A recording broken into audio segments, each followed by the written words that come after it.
Get your free copy of the complete tutorial at www.teachucomp.com/free.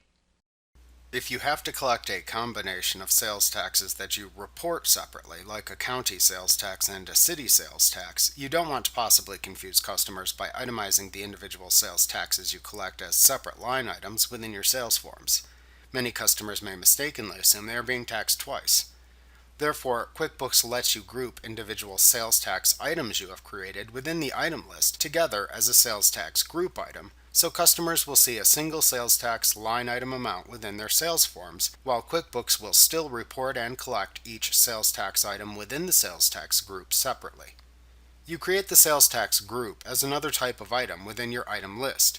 Note that you must first create the individual sales tax items you collect as items within the item list before you create the sales tax group.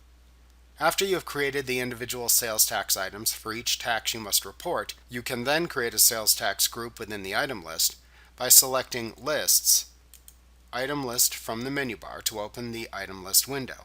Then click the Item button in the lower left corner of the Item List window and select the New command from the pop-up menu that appears to open the New Item window. In the New Item window, select Sales Tax Group from the Type drop-down at the top of the window that appears.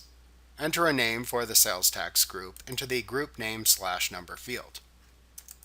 Then enter the line item description you want the customers to see within their sales forms into the Description field. Then click into the first row under the Tax Item column at the bottom of the window and select the name of the first sales tax item that will be collected as part of this group.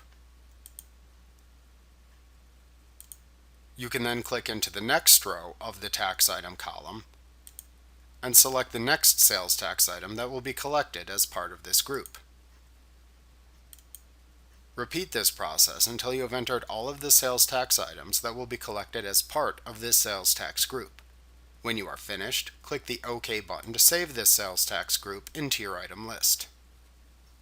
Like what you see? Pick up your free copy of the complete tutorial at www.teachucomp.com/free.